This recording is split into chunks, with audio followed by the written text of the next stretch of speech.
Boa tarde, então, meus queridos irmãos e irmãs, por novamente aqui me darem esta oportunidade de poder compartilhar convosco os ensinamentos do nosso Mestre amado Jesus. O tema de hoje proposto para a tarde é os discípulos. Se reuniam em Cafarnaum grande comunidade de seguidores de Jesus.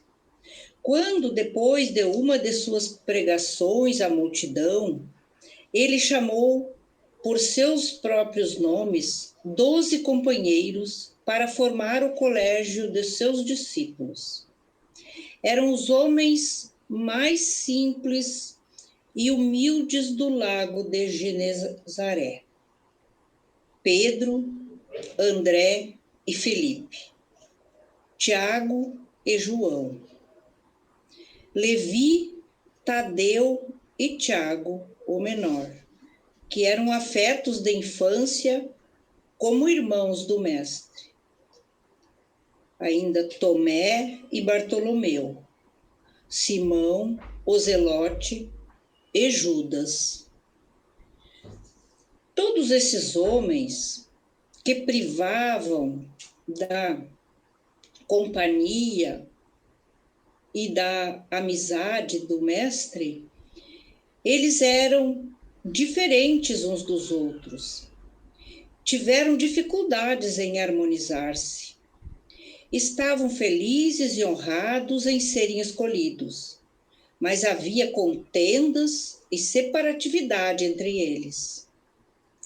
O Mestre os surpreendia às vezes em discussões inúteis quanto a saber quem seria o maior no reino dos céus, ou qual detinha mais sabedoria na divulgação e conhecimento do Evangelho. O Levi continuava cobrando os impostos e Judas continuava com seu comércio de quinquilharias. E se reuniam às vezes com os demais que estavam sempre na companhia de Jesus, participando diariamente do seu banquete de luz. Mateus narra que, ao se aproximar o período da difusão da nova doutrina, Jesus reuniu os 12 na casa de Pedro para orientá-los e dar-lhes as normas de ação do grande apostolado. Com grande mansidão lhes disse: Amados, não tomareis o caminho largo por onde toda a gente é levada pelos interesses fáceis e inferiores. Buscareis a estrada escabrosa e estreita dos sacrifícios pelo bem de todos. Nem penetrareis no centro de discussões e de contendas estéreis que não edificam o verdadeiro reino nos corações. Ide em busca das ovelhas desgarradas da casa de nosso Pai, que se encontram em aflição e distantes do amor divino. Reuni convosco os que se encontram de coração angustiado, e dizei-lhes, de minha parte, que é chegado o reino de Deus. Trabalhai em curar os enfermos, limpar os leprosos, ressuscitar os que estão mortos nas sombras do crime ou das desilusões ingratas do mundo. Importante que nesta última orientação, Jesus não fala em ressuscitai os mortos. Ele fala em ressuscitar os que estão mortos nas sombras do crime, ou das desilusões ingratas do mundo. Muitas vezes nos encontramos vivos na carne, nos encontramos participando da vida humana, mas no coração, no sentimento, muitos dos nossos irmãos são como se estivessem mortos. O chamamento de Jesus é para que tentassem ressuscitar estas almas das desilusões ingratas do mundo, quando que muitas pessoas, desiludidas pelas ingratidões de outros homens,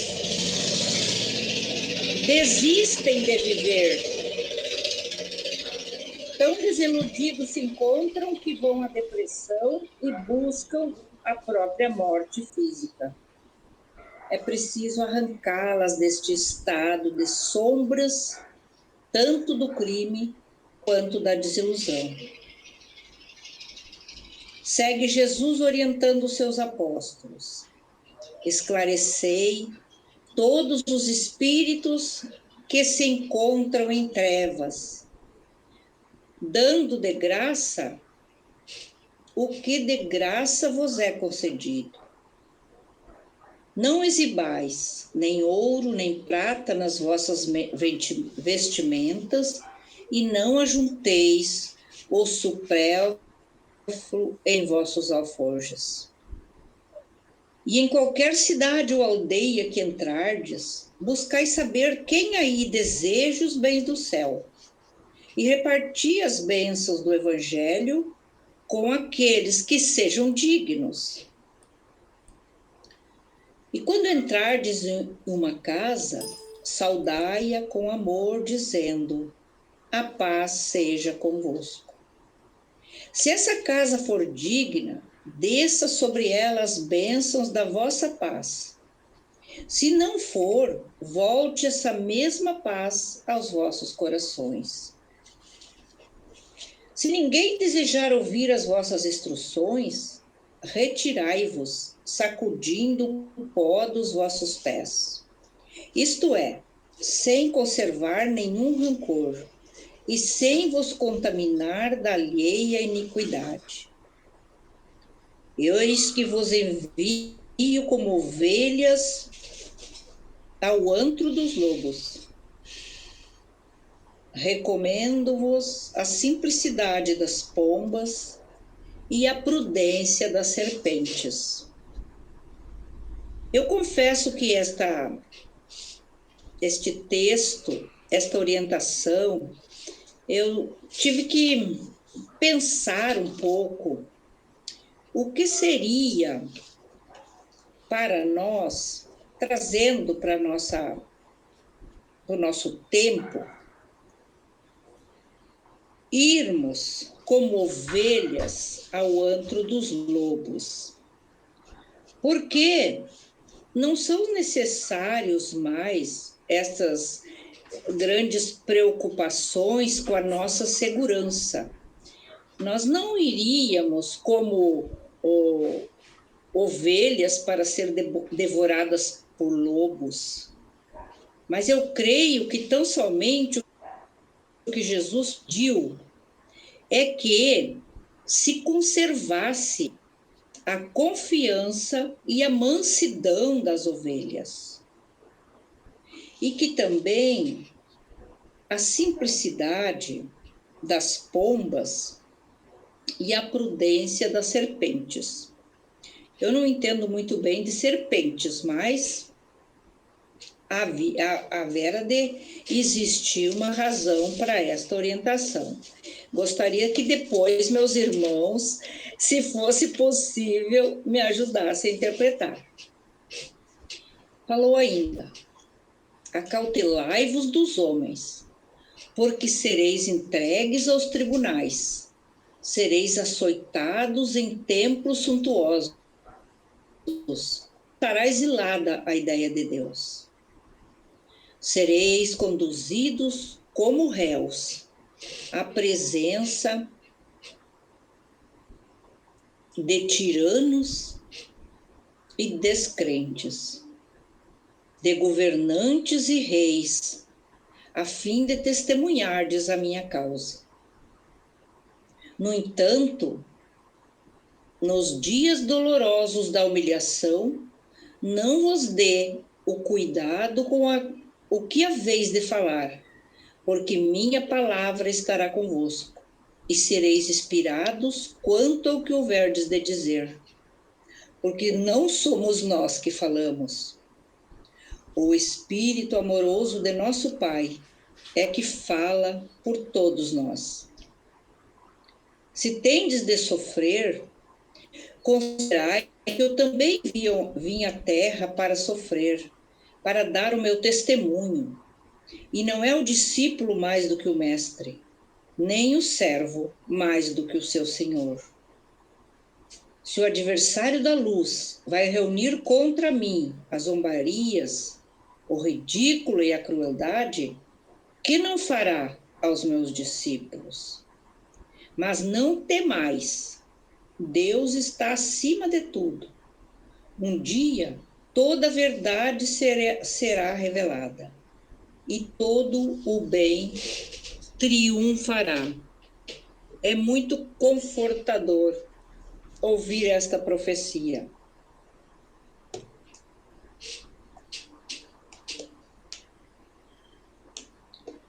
Mas Jesus fala mais. Jesus fala, nossa,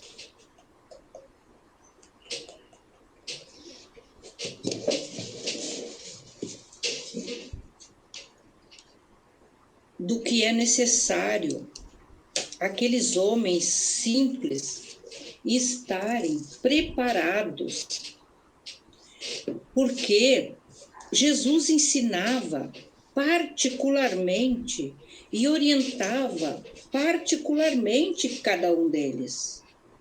Mas eles haveriam de levar o ensinamento que Jesus lhe dava em particular a outros homens, a humanidade de descrentes, de pessoas que não detinham a mesma boa vontade que eles estavam tendo para ouvir. Então, que eles deveriam fazer a sua pregação de cima dos telhados.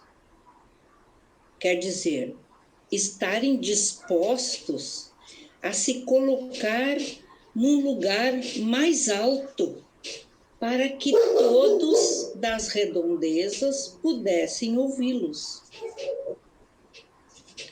Trabalhai pelo reino de Deus, e não temais os que matam o corpo, mas não podem aniquilar a alma. Temei antes os sentimentos malignos que mergulham o corpo e a alma no inferno da consciência.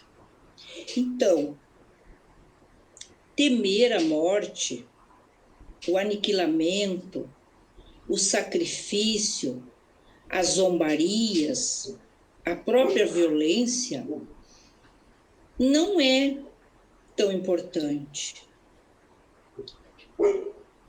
É necessário temer os sentimentos malignos, os maus pensamentos, que são eles que mergulham tanto o nosso corpo quanto a nossa alma no inferno da consciência culpada.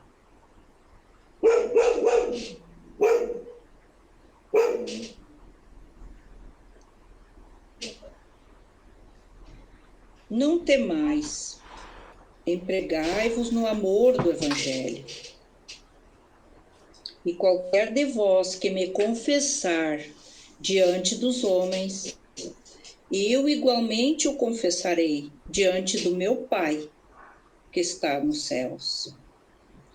Todas essas recomendações de Jesus foram ouvidas ainda por algum tempo. E terminada a sua elocução, no semblante de todos perpassava a nota íntima da alegria e da esperança. Os apóstolos criam contemplar o glorioso porvir do evangelho do reino e estremeciam de júbilo em seus corações. Foi quando Judas Iscariotes, como que despertando antes de todos os companheiros daquelas profundas emoções de encantamento, se adiantou para o Messias, declarando em termos respeitosos e resolutos: Senhor, os vossos planos são justos e preciosos. Entretanto, é razoável considerarmos que nada poderemos edificar sem a contribuição de algum dinheiro. Jesus contemplou-o serenamente e redarguiu: Será que Deus precisou das riquezas precárias para construir as belezas do mundo? Em mãos que saibam dominá-lo, o dinheiro é um instrumento útil, mas nunca será tudo, porque acima dos tesouros perecíveis está o amor, com seus infinitos recursos. Mas em meio à surpresa geral, Jesus, depois de uma pausa, continuou: No entanto, Judas, embora eu não tenha qualquer moeda do mundo, não posso desprezar o primeiro alvitre dos que contribuirão comigo para a edificação do reino de meu Pai, no espírito das criaturas. Põe em prática a tua lembrança, mas tem cuidado com a tentação das posses materiais. Organiza tua bolsa de cooperação e guarda-a contigo. Nunca, porém, procures o que ultrapasse ao necessário. E ali mesmo, pretextando a necessidade de incentivar os movimentos iniciais da grande causa, o filho de Iscariotes fez a primeira coleta entre os discípulos.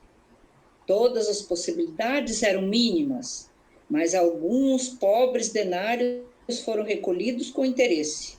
E o mestre observava aquela execução, aquela primeira providência com um sorriso cheio de apreensões, enquanto Judas guardava cuidadosamente o fruto modesto da sua lembrança material. Em sua colheita, apresentando a Jesus a bolsa minúscula, que se perdia nas dobras da sua túnica, exclamou satisfeito: Senhor, a bolsa é pequenina, mas constitui o primeiro passo para que se possa realizar alguma coisa. Jesus fitou-o serenamente e retrucou em tom profético: Sim, Judas, a bolsa é pequenina. Contudo, não permita a Deus que sucumbas ao seu peso. Interessante já que entre os apóstolos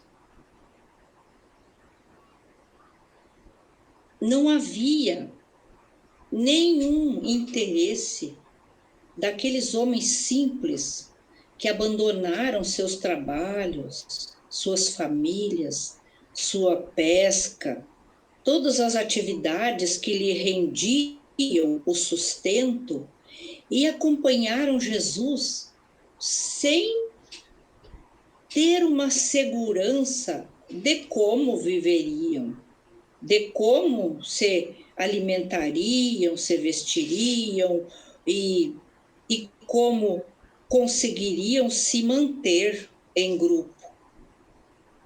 Mas Judas teve essa preocupação, já reconhecendo a importância dos recursos materiais, do dinheiro para a subsistência dos homens, a preocupação de fazer a sua coleta. Jesus concordou, de bom grado, mas teve o cuidado de orientá-lo quanto ao perigo que representavam a preocupação com os... e que foi o que o levou à queda mais tarde, né? Essas orientações do mestre que teve a preocupação de traçar as normas de conduta aos seus representantes, também foram dadas mais tarde, no momento que Jesus, já ressuscitado, se preparava para retornar à casa do Pai, e que grande multidão de discípulos foram se multiplicando e se achegando a eles com as promessas do reino de Deus, do reino dos céus e de todas as coisas que Jesus havia durante os seus poucos anos em que pregou entre os homens. Reuniam-se 500 pessoas à volta dele e sentiram que deveriam continuar a tarefa sublime que ele havia iniciado no mundo. Neste mesmo livro, tem um capítulo maravilhoso que é Os 500 da Galileia. E Jesus disse: tais como vos disse aos meus apóstolos, vos digo também a vós. Ide como ovelhas ao encontro dos lobos vorazes. Mas não temei, porque Deus está acima de tudo, e a verdade há de se solidificar nos corações dos homens, mesmo que se passem séculos e milênios.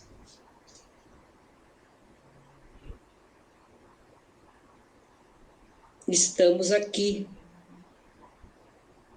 à espera de que a verdade suprema, de que o reino de amor se solidifique no coração das criaturas.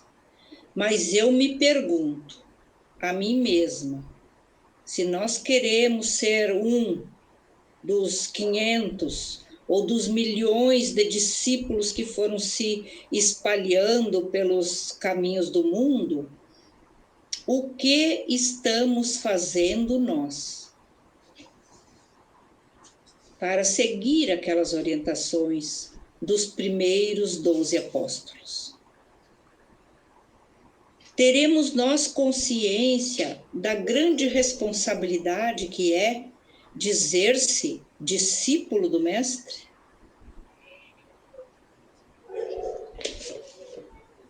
Tem uma frase que me chamou muita atenção aqui.